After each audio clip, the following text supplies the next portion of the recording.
Okay guys, Dark Souls 1 using only the bow. Class Hunter. Let's get it. Open the cell and the fun can begin. Light the bonfire, open the gate, and juke the fatso. When I pick up the sword you can actually witness my confusion. Where's my bow? I thought that the hunter class starts with that. After rolling away from the boulder, we grab our Estus. Still no sight of the short bow. After checking my inventory if the short bow would have magically spawned in, I'll actually have to look this up from the internets. Talk about coming in prepared. Ah, there we are. Now we can actually deal damage. After not hitting the drop attack on Asylum Demon, it's time to test this out. I have never used the bow in Dark Souls gaming history, so there is kind of a learning curve here. The damage is pretty nice, but I don't like the fact that my character stands still while he shoots. That's no good, I don't like that at all. But holy shit, this feels like cheating. After a handful of shots, the Asylum Demon goes down.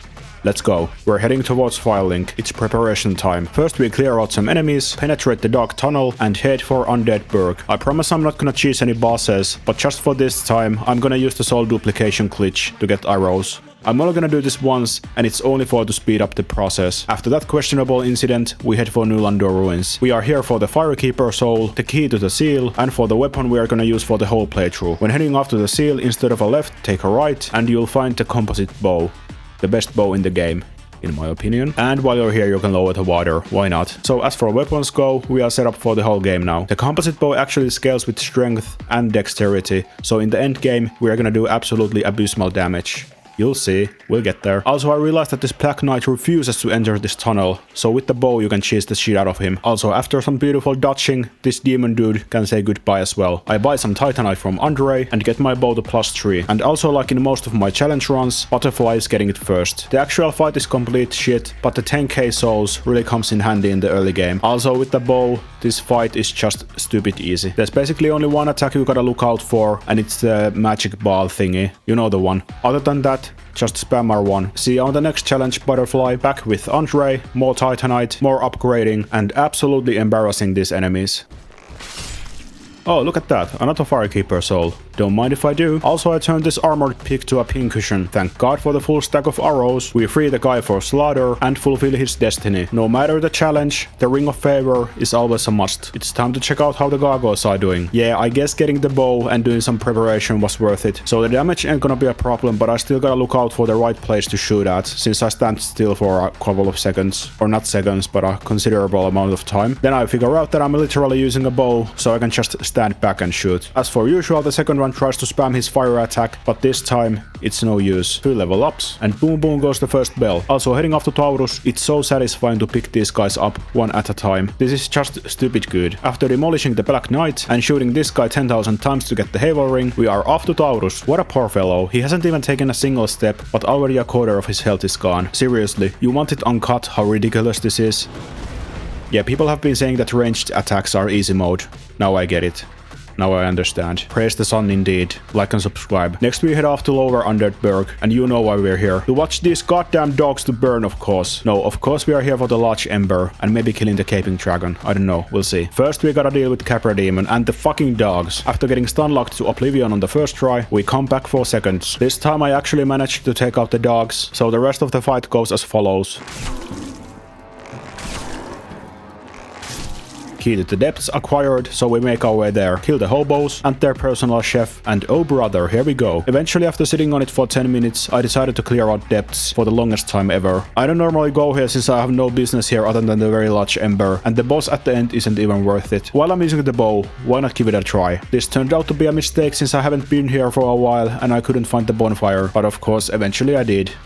Thank Jesus. The Gaping Dragon goes just like you would expect. Cool and intimidating cutscene, and then he just sits there and takes the beating. There you go, Andre, enjoy that. I'll enjoy this +6 Composite Bow. Okay, what do we have next on the list?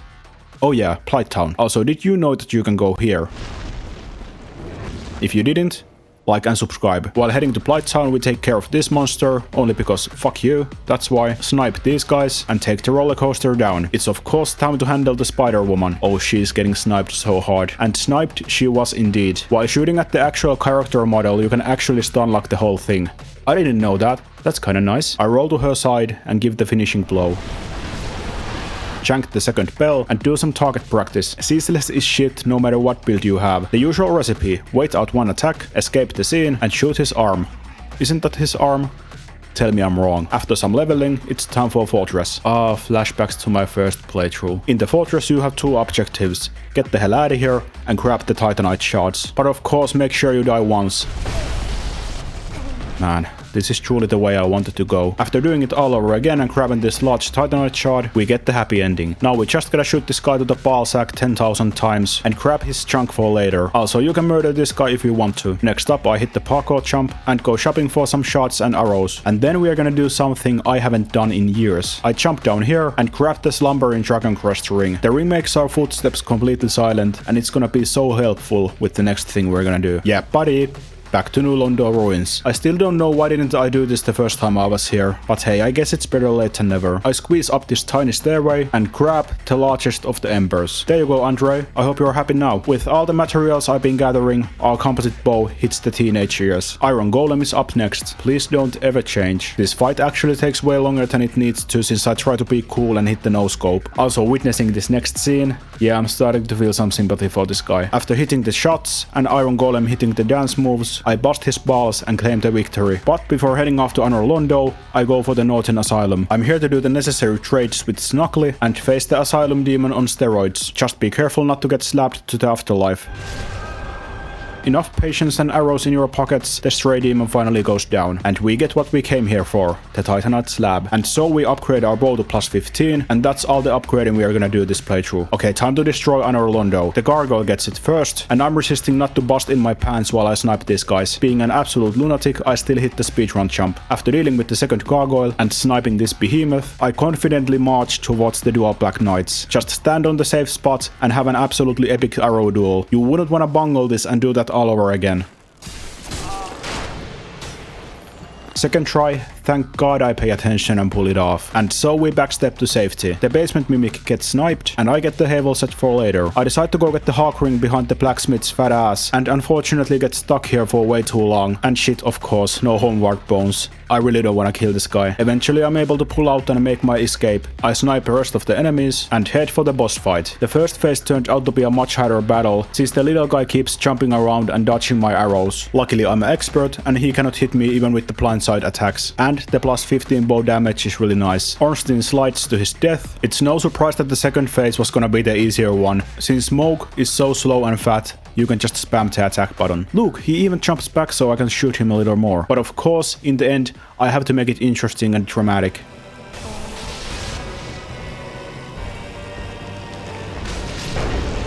I'm not sure what part I hit while he was in the air, but it sure got the job done. Give me that lordvessel, that's all I needed from you. After refusing to give Andre any more money, we take the secret path to Seath. Just if you mess up with the Hydra, make sure you kill the thing. Come here, boy. I just cannot help but to feel bad for Seath. He tries his best, but he is such a big target that my every arrow hits. But all the arrows stuck on his forehead. I don't know, that's pretty funny. I keep shooting at him, and for some reason, he decides to jump over me and expose his most critical body parts. After letting him limp for a little while, I finally end his misery. After traveling to Demon Ruins and heading back to Shrine for obvious reasons, I actually decide to cheese Demon Firesage. Just lure him to this tree and run away. Oh man, I forgot about this cheese. This is just an absolute classic. I don't even feel bad about this. When using a bow, even the centipede demon's ranged attacks aren't a problem. You just gotta find the right groove. When he eventually jumps over you, just finish him off with 10,000 arrows to critical areas. Next we have the usual Lost Izalith business before we escape this hellhole for now. Talk about hellholes that make me wanna stick my manhood into a blender and drink fingernails. We're off to Tomb of the Giants. Thank god I learned this new shortcut. With this I can get by this place even faster. Seriously, this place can get deleted. Great thing I can take my anger out on Pinwheel. Hey, would you look at that? I'll take the stamina regen any day. To be completely honest, I've been playing so much Dark Souls 1 lately that I finally, confidently know where to go in Tomb of the Giants.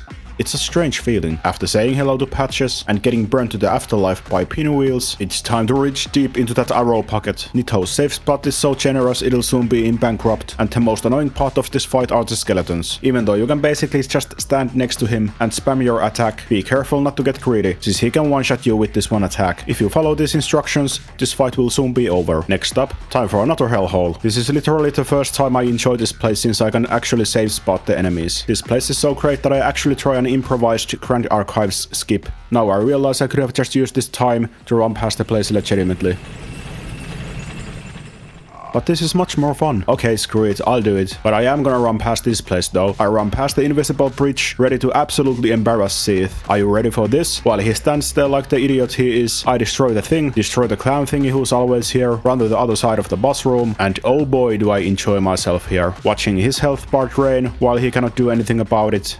It's a nice feeling. When he gets close, I just run to the other side again and repeat the process. Repeat this a couple of times combined with the Composite Bow's ridiculous damage at this point, and Seath falls like the rest of them. Feeling confident about this victory, I'm ready to take combat of chaos. I slowly slide towards madness and depression and wake up this cursed beast. After the first one is gone, I use the same backdoor route I used last time, and so goes the other one. I've done this boss so many times lately that I know exactly what to look for, so I'm patient here. To my surprise, I nailed the jump on the first try, but yeah, is it even Bed of Chaos if you don't die once? On the second try, Bed of Chaos tries the same maneuver again, but fails miserably like the wooden pile of chicken shit he is. See you on the next challenge, big boy. Next up, back to New Londo ruins. It's time to beat down the 4 kings. I have also realized that taking this elevator, you get way closer to the boss fight. You just need to pay this tiny amount of fall damage, but that's a fair deal to me. 4 kings is the usual business, you know the deal. I realized that using the bow I could stand a little bit far back, but the 4 kings attacks make way less damage when you're up close. Using a Havel set on this fight is just like buying your first high refresh rate monitor. When you try it once, it's impossible to go back. 144 arrows later, I snipe the 4th king for one last time. Hell yeah, it's time for the final boss. I enter the arena and right away give Quinn a little taste. Quinn is usually a hard battle for me, so here I just gotta wait out, be patient, and learn what moves I can punish. Since Quinn's health pool is absolutely abysmal, this will take a while. But surprisingly, the damage he makes isn't too bad. I don't know what it is. I'm not even using a heavy armor set. Of course, when Quinn is one hit, I make a rookie mistake and get caught off guard. Going back to the fight, I'm confident that I can pull this off since I already learned how you do this. Just repeat the process and do not make the same mistake again. One last beautiful roll and one last arrow to finish the job. And so the challenge is over. Dark Souls 1 using only the bow. This was really fun since I have never used any ranged weapon on these games other than to kill some stationary enemies. If you are here at the end, what challenge should I do next? Tell me in the comments. And if you don't want to miss out on my future challenges, like and subscribe.